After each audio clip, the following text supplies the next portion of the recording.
All right, so yeah, I'm Carolyn, and I will be talking about self-care. But what exactly is self-care? So the definition I go by is that it's a self-initiated, deliberate act to establish and maintain physical, mental, and emotional health. And that can also include spiritual health, if that's what you're into.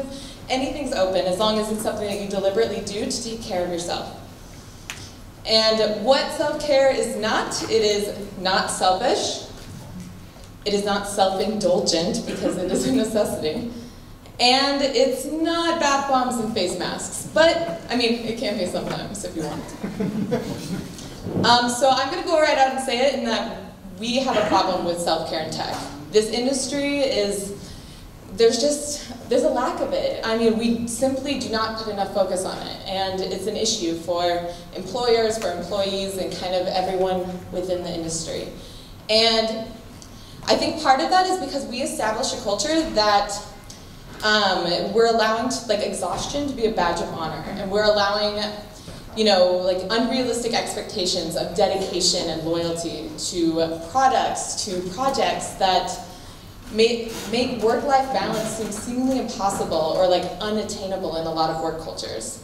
And it's ironic, really, because self-care, we really praise or in tech we praise productivity, and you know what self-care can do?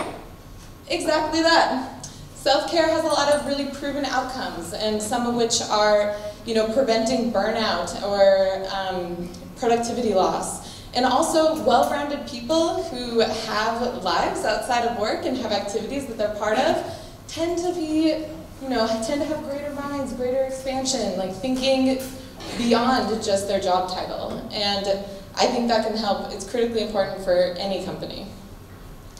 So, if you're interested in this topic and you would like to further this conversation with me, I will be at table 6 at 3 o'clock. It's going to be an open, community-driven conversation around self-care and mental well-being in tech.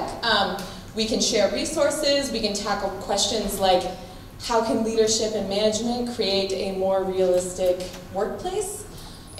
Or just whatever you want. I'm pretty open, I have some questions prepared, but whatever you guys want to talk about, I'm open to facilitating a nice conversation. So, even if you don't join me, I would like you all to at least think of one thing before I get off the stage.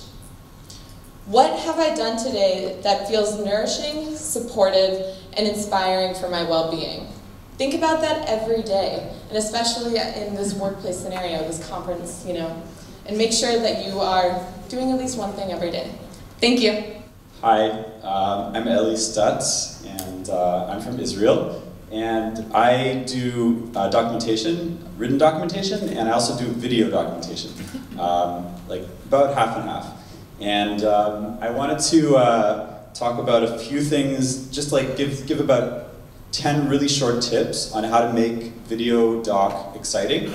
And the reason I showed that video from Vsauce, who here has seen Vsauce? Okay, so he's gotten that somewhere. Is because in a very short few seconds, he's done a bunch of things which I wanted to give as tips, which make his videos more exciting. So the first tip is to start by arresting attention. And if you notice, a lot of the Vsauce videos start by, I apologize, I don't know the guy's name, but I just did a few of his videos. He starts like this. Vsauce here, that's what he does. And that's just a very quick gimmick to get attention. So it's arrest your attention. And that's my first tip. It could be by just asking a challenging question, like, is the Earth actually round? Or you could say, can you invent software that can completely protect your computer from attacks? Or some kind of challenging question. That's the first tip, gets people's attention. The next tip is to mix it up. Okay, you gotta mix it up. You gotta get, when I talk about mix up, you don't have to run around, you don't have to do gymnastics, but mixing up means different formats. It means maybe you start with slides, maybe you start with just audio with no visual, maybe you start with an animation, maybe you start, and then you mix it up. You show some of the product, you talk a little bit, you show a slide, but you don't stay on one visual for too long, because then you lose people's attention. So mixing it up is the second tip. And that has to do with the third tip, which is about pacing and flow. You need to find a good pace for your video. If you go too fast, if you talk too fast, then people lose you. If you talk too slow, if you get really slow like this, then you also lose your audience. So you gotta have good pacing and good flow. So the fourth tip is to find a creative theme that may repeat itself a little bit in the video. So for example, I had to do a video, I really wanted to do a video about a feature in our product that has a lot of different aspects and strengths. So I chose the theme of a Swiss Army knife. And like for each little part of the feature, I kind of showed a picture of a Swiss Army knife opening the different tools, and each little sub-tool, I attached to a different tool of a Swiss Army knife. So that was and I showed that at the beginning and at the end, so it was kind of like a repeating theme. Next tip is to use animation wisely. In Vsauce videos, he uses animation extensively, and he doesn't use kitschy animation, he uses smart animation. But let's say you're not an animator, let's say you don't have the tools. So you gotta be creative. Sometimes there's resources around you, people you know, your organization, things you can video, which can enable you to put creative things into videos that you might not think about putting in. It could be a video of yourself doing something. It could be maybe your organization had some great marketing video where they created an animation, something happened to us, where I was able to get that into a video that was actually about a product. Next tip, use humanity. This is something which is not you don't have to do it, but it helps to have a human element in the video, whether it's part of it where you can see a person talking and you're actually talking and you actually have personality. It could be a little icon or an animal or a plant or something that actually conveys humanity. Next tip, use effects. Now this could be tool-based. I use Camtasia, it's a pretty simple tool. There's other tools out there, but the idea is to also mix things up on the screen, zoom, pan, spotlight, highlight things. Don't leave the screen static for too long. Next tip, the script should be tight. So editing, be ruthless as an editor and no extra words. Final tip is you want to be telling a story. So you can start with a question and then the video answers the question. You can start by, your video should have some kind of coherent thread throughout. So that really because people, at the end of the day, we're all kind of kids and we like hearing stories. And if you can tell a story in your video, then you've done a great job. So those are my tips, and I encourage you to consider entering the wonderful field of video documentation, and I'm happy to talk to anyone afterwards. Thank you. Hi everyone, I'm Carolyn from a Ukrainian-British company which creates secure cryptographic tools for other developers, wherever they need them and without those developers having the need to get an advanced math degree. Well, when I got into the field of cryptography about 6 months ago, I had tons of misconceptions about cryptography. So here I'm going to make some benign myth-busting about cryptography and tell you what it isn't.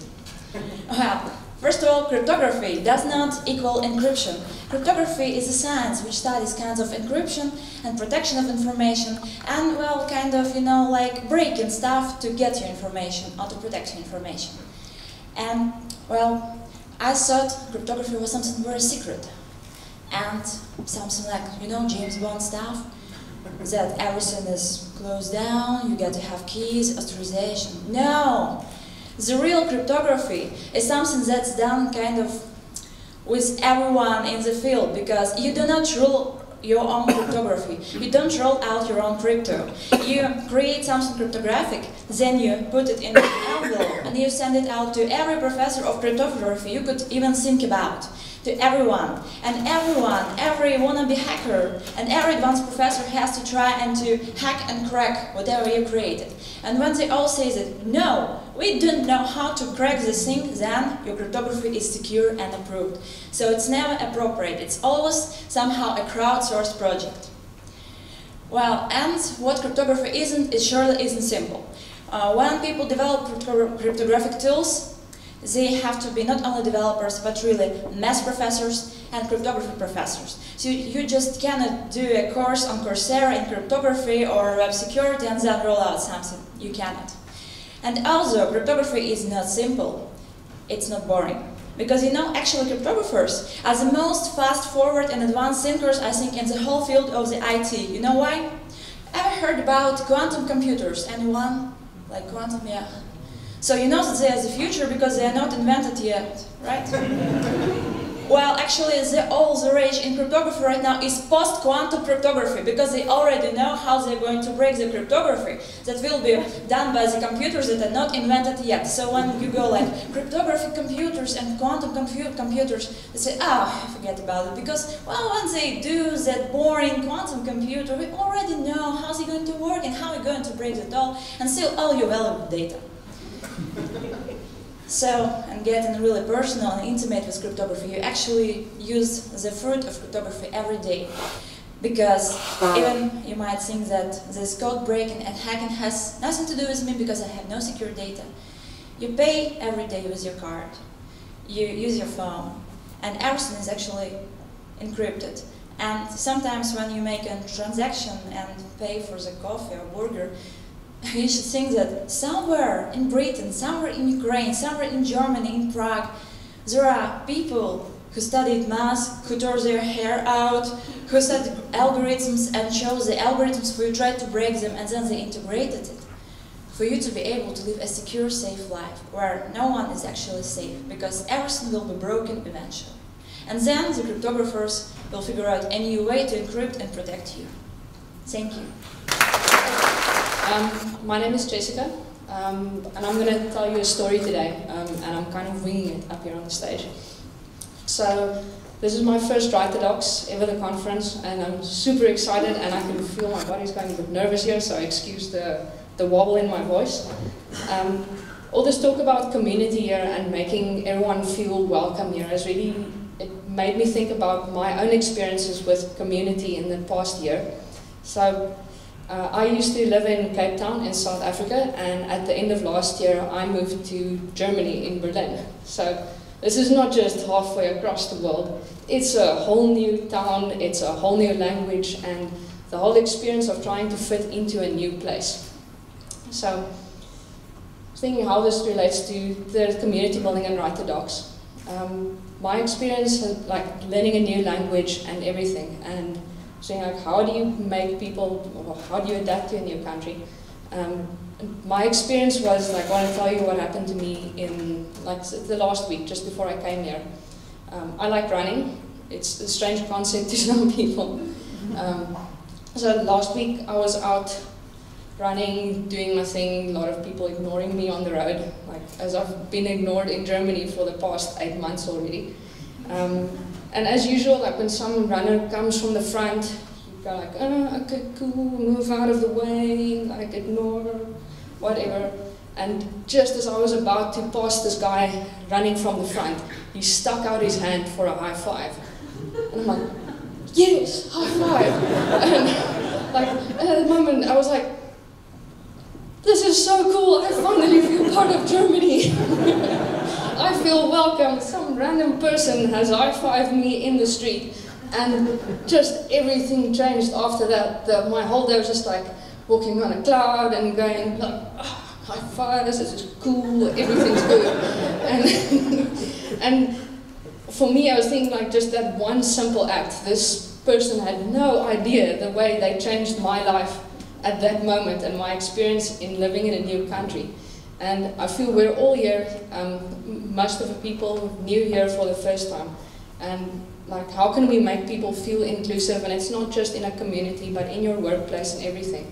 And maybe just think about some figurative high five. How you can high five a new person to make them feel like they've been noticed, or you can see them, and just with a very simple act, like do community high fives. Hello, my name is Konstantin, I'm a tech writer, and I've been working with Swagger for quite some time, and I would like to share my experience with Swagger with you.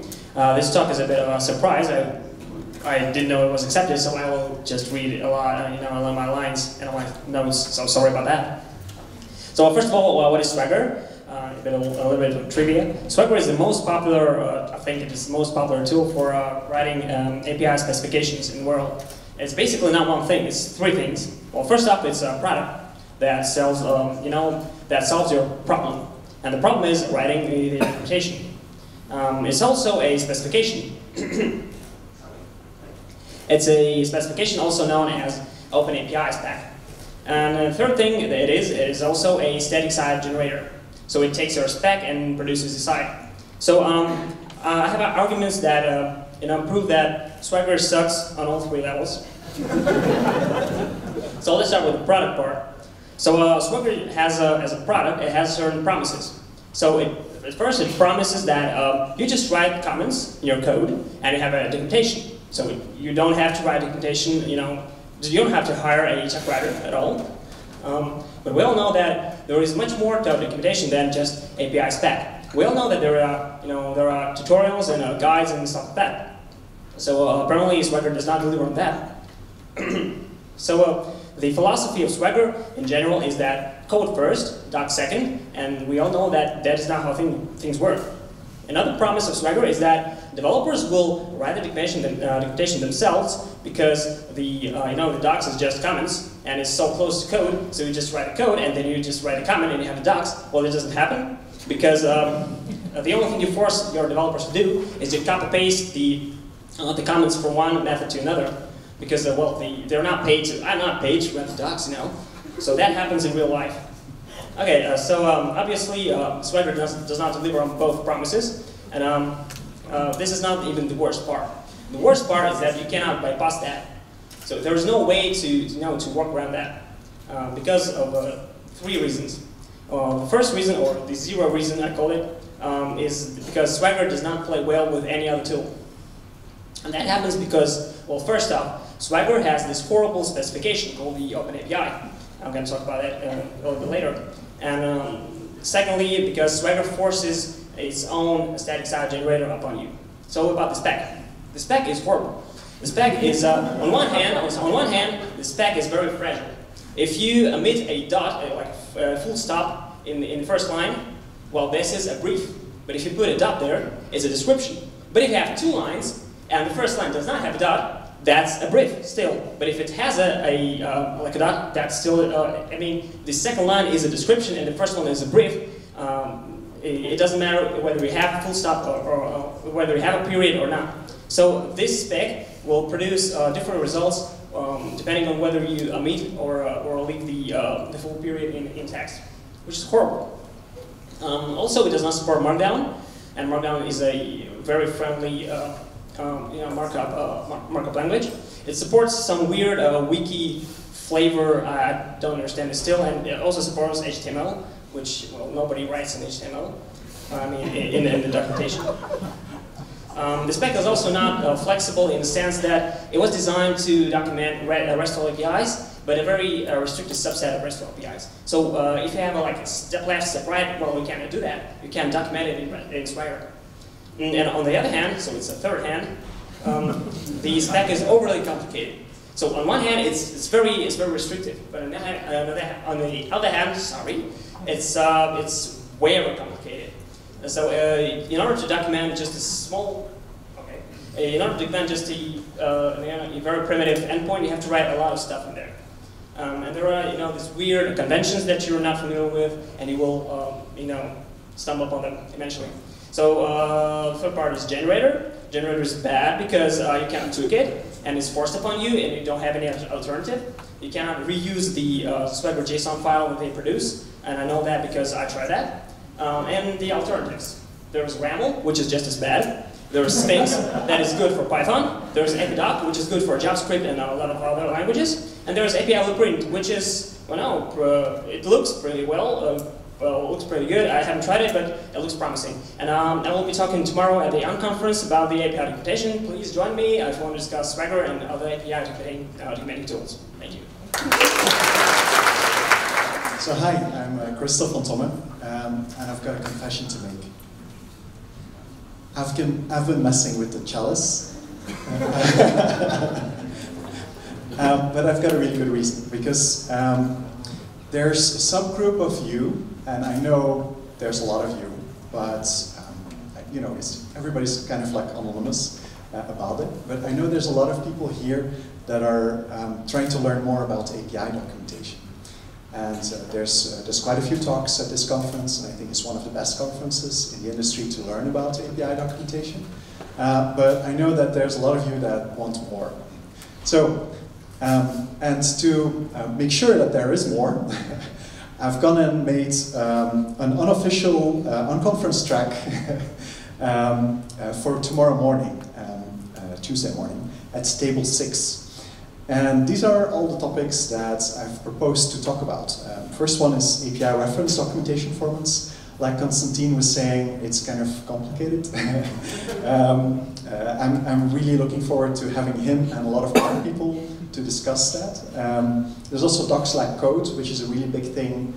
It's not just for API documentation, but API documentation, it counts a lot more, I think, or it's really, really important. Third is developer portals. What's the difference between developer portals and API documentation? What is an MVP for a developer portal? Questions like that can get answered at that session. And then the fourth one is like getting started documenting APIs.